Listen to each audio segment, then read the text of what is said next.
Wow. I'm locking up and I'm going home. Fire me if you want. I can't do this anymore. I can't be a punching bag anymore. If you couldn't make out what she was saying, that's exactly what she said.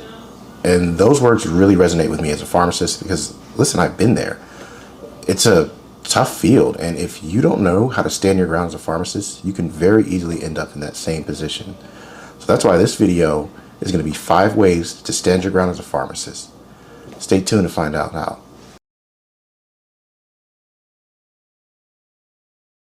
Hey, for those who don't know me, my name is Nick Pender, your friendly neighborhood pharmacist, here with another episode of the Fully Loaded Mortar and Pestle Pharmacy channel. And yeah, what we just watched was a pharmacist having a mental breakdown at work, at CVS no less. And that's why I think that this video is really important. This video jumped to the top of my project list after I saw it. And that's going to be 5 ways to stand your ground as a pharmacist. Listen, right off the bat, I can think of 5 reasons why it is absolutely imperative that you know how to stand your ground while you're working a shift in any pharmacy. And the first of that is you're going to be your license. Listen, if you are staffing, if you're a PIC, especially in your staffing, everything that goes on in the pharmacy, you're liable for. And any mistake, you know, if you're rushing and you make a mistake, or if somebody pushes you or coerces you to do something that is not in line with your state board of pharmacy's law, you're liable. You're going to face those consequences. The company is going to dump all of that liability onto you. The second reason is what we saw in that video, your mental health. Like, I don't think that there's any job worth being in a position that we just saw that pharmacist in. You're having a mental breakdown at work, and it's just not conducive to your life. It doesn't matter. Your job stops mattering if you sacrifice your health for it. Trust me. And then number 3 is going to be patient safety. I know sometimes our patients can be the ones that are trying to push and pull us in different directions, but it's imperative that we take hard lines to make sure that patient safety is at the forefront of our practices. No matter what they're saying, no matter what they're doing, sometimes no matter what your higher ups are doing and pushing on you. Number 4, and this is kind of more of a personal opinion of mine, is that standing your ground as a pharmacist makes practicing pharmacy easier. It makes practicing pharmacy better for all pharmacists. Listen, if we were all in a habit of being able to say no, or pushing back, or having standards for how we are spoken to and treated while we're on a shift, then that becomes the norm.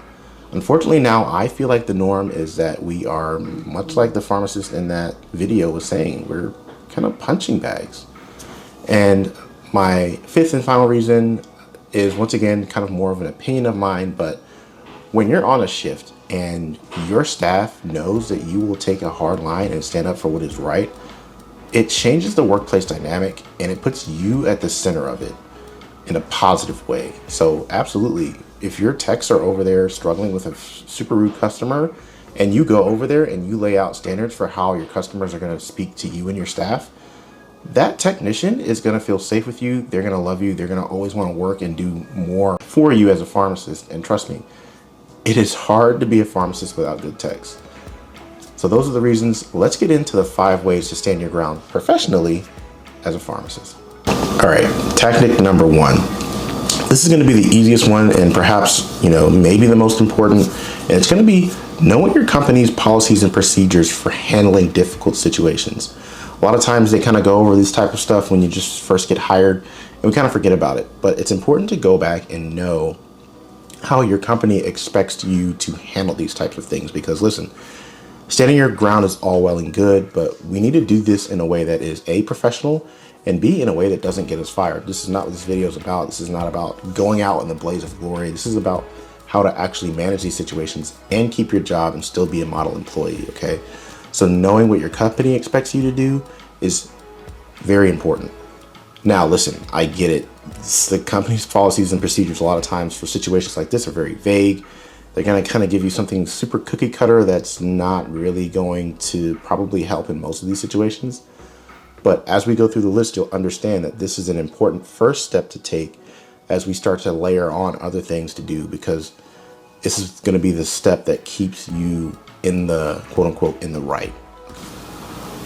All right, so tactic number 2 on how to stand your ground as a pharmacist is going to be having command presence. What does that mean? So that's kind of a military term. My wife is actually a soldier, and I really learned this from her.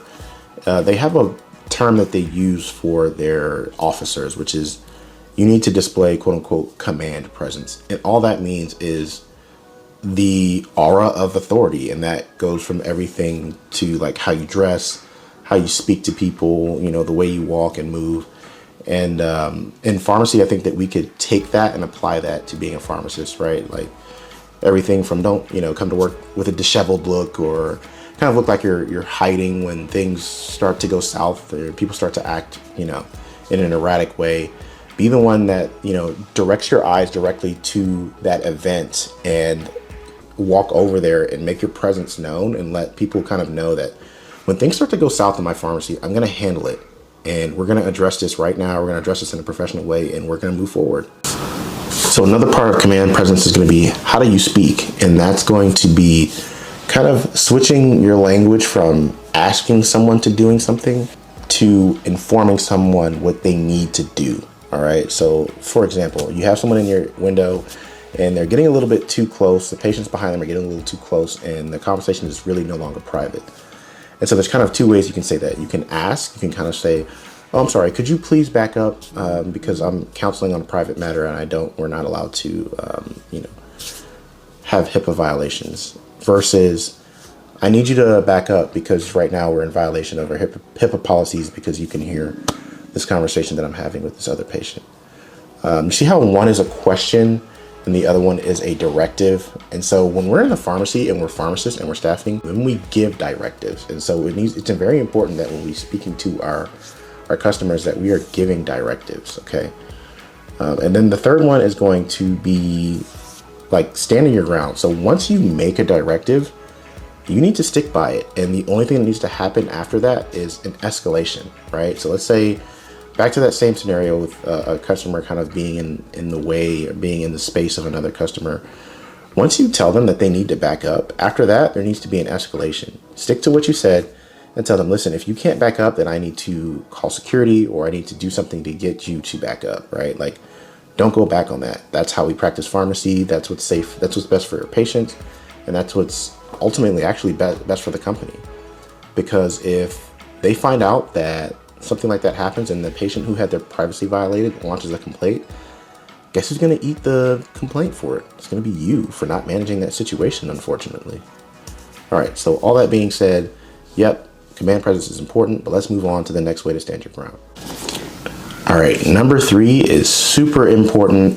I really was debating whether this should be number 1 because it is that important, but it kind of doesn't make sense to talk about before we talk about some of the other things. So number 3 is going to be document, document, document. Listen, let me tell you a secret. HR is not your friend. I don't know how many times that phrase needs to be said, but it is true. It is true. It is true. They are neutral at best, and more than likely, they're there for the company, not you as the employee. So how this kind of works out is if you have an event with someone, even if you're following all the policies and procedures of your company, if that person gives a complaint or a report and you have no documentation supporting that you did all of the right things, it can easily land you in hot water. Listen, I have a story about before I was a pharmacist working at O'Reilly's that proves this example. If you're not familiar, O'Reilly's is an auto parts company, which I love that job. It was great. I loved cars. And one day I was working late shift. My manager wasn't there. It was just me and a buddy in the store. We were closing up. And a customer comes in and they want their battery charged. We do this type of thing But before we can put a battery on a charger, we have to inspect it and to make sure that battery is safe and is not going to explode in our charger, causing damage to the store, employees, et cetera, et cetera. And so his battery failed that inspection, right? If you know anything about batteries, like his battery, the sides were all puffy and blown out. He had corrosion coming out of this thing. It was leaking. I was like, man, we can't charge this thing. I'm sorry. He was visibly upset, but he left the store. No problems at that time, right? And a week later, my district manager comes to visit the store, which he typically doesn't do, which is odd. And so he was like, hey, I'm here to respond to a customer complaint. And he pulls me to the side and he's like, yeah, I had a customer say that you were outside smoking when he came up, and he came and asked you to charge the battery, and you told him that you didn't feel like doing any work, and then you flipped him the bird and told him to leave the store. Now, this story is obviously wild, and my manager immediately knew that the customer was lying because just a month ago, I was complaining to him about how people who get extra breaks just to smoke, and he knows I never smoked a day in my life. But if that conversation that I had with him prior hadn't happened, maybe he takes it seriously and maybe there's some type of action enforced against me because, there was a complaint launched, even though I literally did nothing wrong. But that's how fast you can end up in hot water, okay? But you don't want to ever be in a position to react to something like that. And this is where documentation helps you out. Listen, as soon as you have an interaction with somebody, you never know who's going to complain. Type up a quick summary, talk about what actions you take, talk about what you said, and send that to your reporting supervisor, right? Send it to whoever you report to and above them if need be. That way, when that customer inevitably complains and that patient inevitably complains, you're not on the defensive. It's like, oh, hey, remember I told you this is what I did, and then now there's an argument. Because if they report something that you didn't report, it's like, I don't know. This policy was followed. He already talked about it, and this is not lining up. And at least then you're in a kind of a he said, she said situation, which looks a lot better than this happened. You didn't say anything. This customer reported. Now it's the customer's word versus no word, and you're just responding to all of the accusations launched against you. Trust me, it's a way harder uphill battle. You don't ever want to be in that position. So yes, documentation is super important, and it's going to kind of go along with the two tactics we talked about before, and then the two we're going to do afterward. So let's talk about the next way to stand your ground. All right, so tip number 4 for standing your ground as a pharmacist is going to be what I call the 3 Ds. And that's going to be disarm, de-escalate, and deflect. So disarming is all about mental and verbal tactics on how to stop a situation from kind of getting out of hand. And this is going to look like, for me, I tend to lean into empathy a lot, and this kind of works, especially with the field that we're in. It is healthcare, and we are supposed to care about our patients. And so it's a very natural thing for me.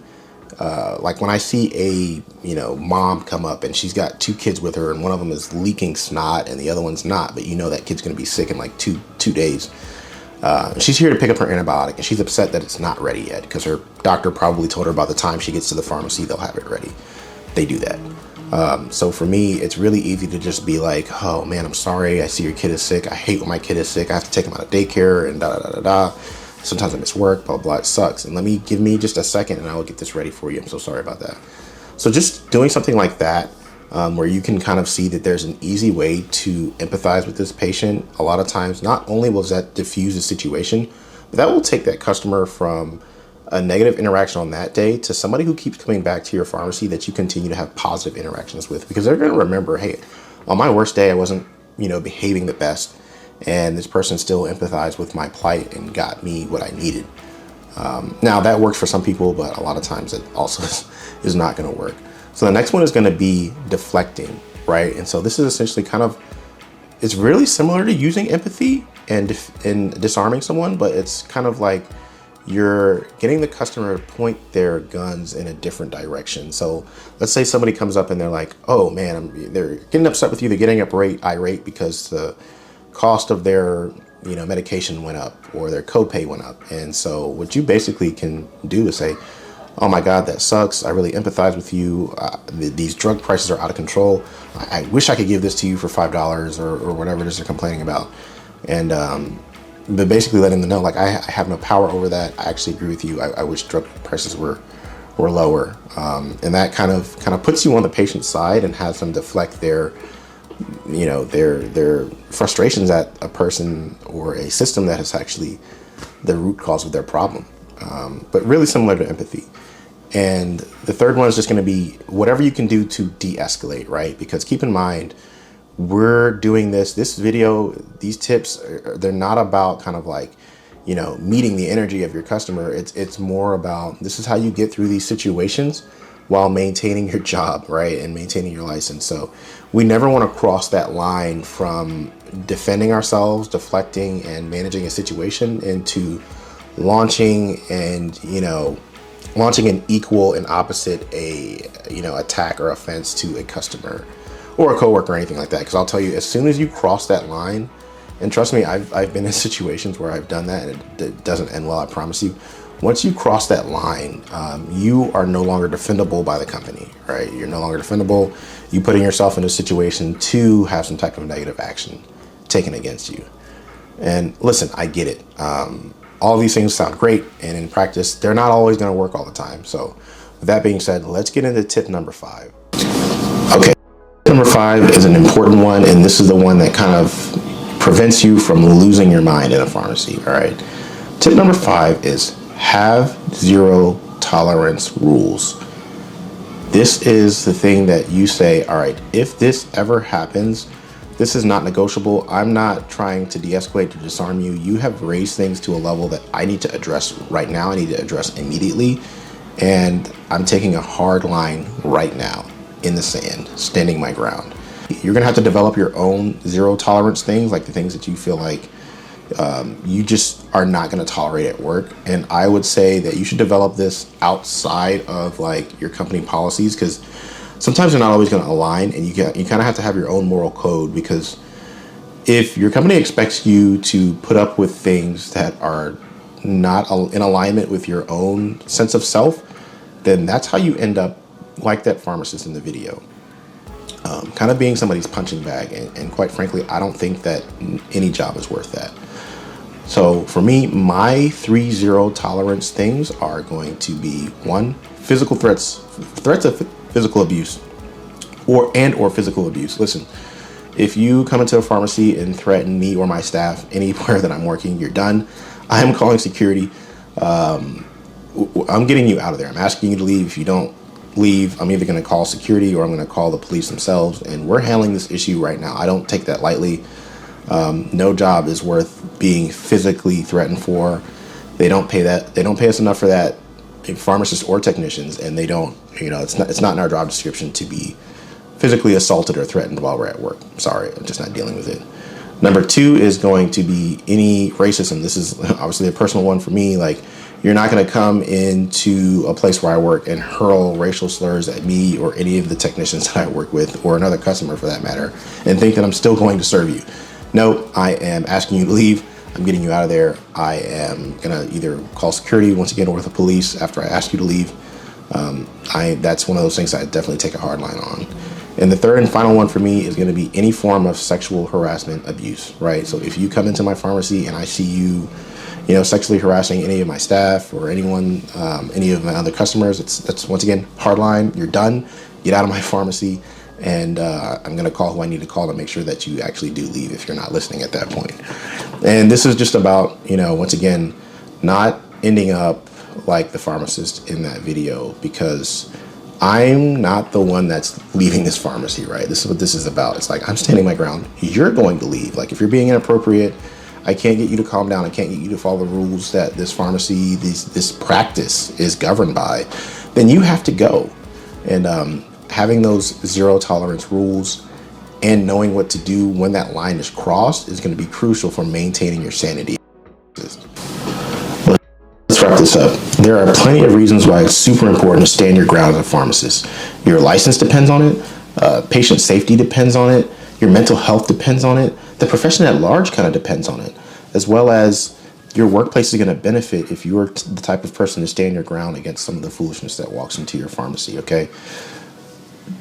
This video, like I said, is super important to me. It jumped above all my other projects because I've been there. Luckily for me, there just wasn't a camera around to capture, when I had a day like that. And I just gotta say to the pharmacist in that video, I really hope that, you know, she gets some support. I feel like I already know the answer to this, but I hope CVS found a way to support this pharmacist. I hope they didn't just fire her. I hope that they kind of had her back and listened to some of the things that she was saying. Because I didn't see in that video, I didn't see a crazy person. I saw someone who is in a broken system in what is probably a terrible workplace and probably doesn't have the support that she needs to do the job that she's being asked to do. And I know because I've been in those situations. So, you know, best of luck to her.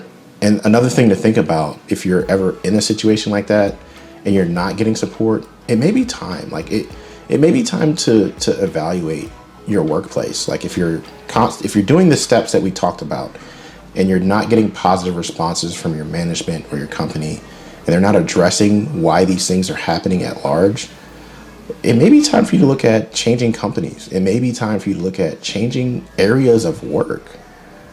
I'm a big fan of voting with your feet. And if you're not comfortable at work, especially to the point that you are having a mental breakdown, or preferably addressing this before you get to that point of having a mental breakdown, you just got to find a new area of pharmacy to work in. It's not all bad, but moments like this are what turn, you know, retail pharmacists off.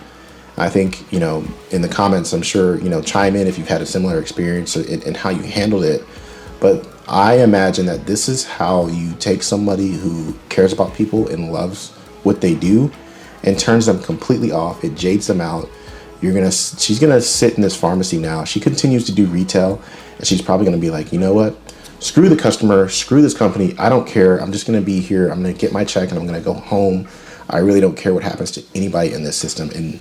And we don't need to be turning pharmacists that way, right? But if you talk to pharmacists, you'll see, like, go to the pharmacy Reddit. There's tons of stories like this. This one just happened to be caught on camera. So take a stand. You don't have to be anyone's punching bag if you use these tactics. And if all else fails, you might need to start looking at a different sector of pharmacy to work in. And if enough pharmacists, you know, take a stand and then go that route, then maybe these companies will address some of the things that are actually happening in their pharmacies. That's just my 2 cents. Like and subscribe if you want more. Like and subscribe if you like this video.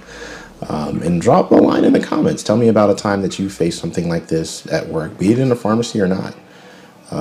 So till the next time, peace out.